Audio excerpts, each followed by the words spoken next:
आदिवासियों को साधने में जुटी है कांग्रेस। शहडोल के ब्यौवारी में करेंगे चुनावी जनसभा को संबोधित। आदिवासी वर्ग के बीच पहुंचेंगे राहुल गांधी और आदिवासी इलाकों में जनसभा को संबोधित करेंगे। 10 दिन में राहुल गांधी का ये दूसरा एमपी दौरा है। 30 सितंबर को काला पीपल आए थे राहुल गांधी और एक बार फिर मध्य प्रदेश में आदिवासियों को साधने की कोशिश, क्योंकि आदिवासी निर्णायक भूमिका सरकार बनाने में निभाते हैं। 47 सीटें हैं और 47 सीटों पर आदिवासियों की यहां पे पकड़ है। वैसे तो बात की जाए तो करीब कहा जाता है कि 80 सीटें ऐसे हैं जहां पे आदिवासियों का होल्ड है, लेकिन 47 रिजर्व है और उन सीटों को अपने पक्ष में करने के लिए, पार्टी का माहौल बनाने के लिए यहां पे एक बार फिर चुनावी रैली को धार देते हुए नजर आएंगे राहुल गांधी। शब्बीर अहमद ज्यादा जानकारी के साथ जुड़े हैं। शब्बीर, 10 दिनों में राहुल गांधी का एमपी में दूसरा दौरा है। आज का क्या शेड्यूल है? मिनट टू मिनट शेड्यूल एक बार दर्शकों को बताइए जरा।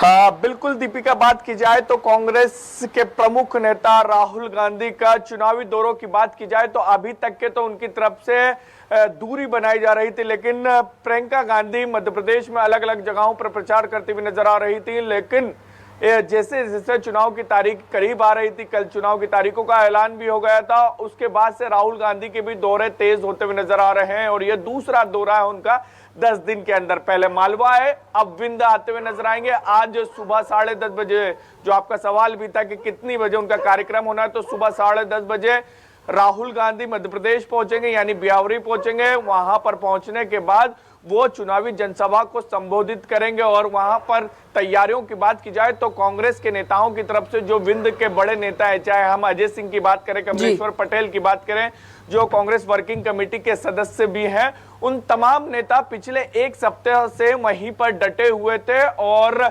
विंध्य के इलाकों में अलग अलग नेताओं को जिम्मेदारी दी गई थी, छोटे बड़े सभी नेताओं को जिम्मेदारी दी गई थी कि ज्यादा से ज्यादा ग्रामीण इलाकों की जनता को कार्यक्रम में लाया जाए, राहुल गांधी के दौरे के दौरान जनसभा में लाया जाए। और कांग्रेस की पूरी कोशिश दीपिका यही है कि आदिवासी वोटों को साधा जाए, क्योंकि शहडोल के ब्यौवारी की बात की जाए या फिर उसके आसपास के जिलों की बात करें तो वो आदिवासी बहुल ही जिले हैं। और इसी बात को, पिछली बार की बात की जाए तो पिछली बार ब्यौवारी सीट बीजेपी के खाते में गई थी। वहां से शरद कोल थे, किसी जमाने में वो यूथ कांग्रेस में हुआ करते थे और फिर वो बीजेपी में आए। बीजेपी में जाने के बाद उन्होंने चुनाव जीता, लेकिन हम सबको पता है कि मध्य प्रदेश में आदिवासी कितने महत्वपूर्ण है। 47 रिजर्व सीटें और उसमें से 30 से ज्यादा सीटें पिछली बार कांग्रेस जीती थी मध्य प्रदेश के अंदर और सिर्फ 16 सीटें बीजेपी के खाते में गई थी। और यही कारण था कि बीजेपी 15 साल बाद सत्ता से बेदखल हुई थी और उन्हीं बातों को ध्यान में रखते हुए राहुल गांधी, प्रियंका गांधी का दौरा हो रहा है, क्योंकि 2 दिन के बाद प्रियंका गांधी आनी है मध्य प्रदेश में,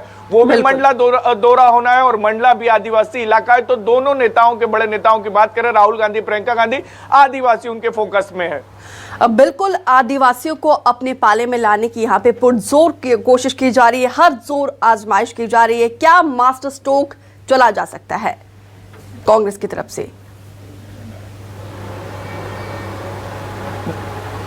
देखिए, आज जो चीजें निकलकर कांग्रेस के अंदर से, अलीशा माफ कीजिएगा दीपिका, सामने आ रही है, वो यही सामने आ रहा है कि कांग्रेस की तरफ से कुछ बड़े ऐलान किए जा सकते हैं, क्योंकि कांग्रेस की तरफ से दीपिका बार बार ये कहा जा रहा था कि उनकी योजनाओं का जो वो ऐलान कर रहे थे कि हम सरकार बनने के बाद ये देंगे, तो उसमें कांग्रेस की तरफ से आरोप लगाया जा रहा था कि योजनाओं की कॉपी कर रही है सरकार। लेकिन कल आचार संहिता लग गई है, तो आज जो चीजें निकलकर सामने आ रही है कि राहुल गांधी शहडोल के ब्यौवारी के मंच से चुनावी जनसभा में कुछ बड़ा ऐलान कर सकते हैं। एक तो आदिवासियों को लेकर चीजें निकलकर सामने आ रही है और इसके साथ साथ किसानों को लेकर आ रहा है कि किसानों को लेकर कुछ बड़ा ऐलान राहुल गांधी कर सकते हैं। और उसके अंदर बताया जा रहा है किसानों से जुड़ा हुआ समर्थन मूल्य को लेकर कांग्रेस के नेता अलग अलग जगहों पर, जैसे जीतू पटवारी को जिम्मेदारी दी गई है मालवा की, तो वहां पर वो समर्थन मूल्य की बातें कहते हुए नजर आते कि किसानों के बीच जब पहुंचते तो उनका कहना है कि समर्थन मूल्य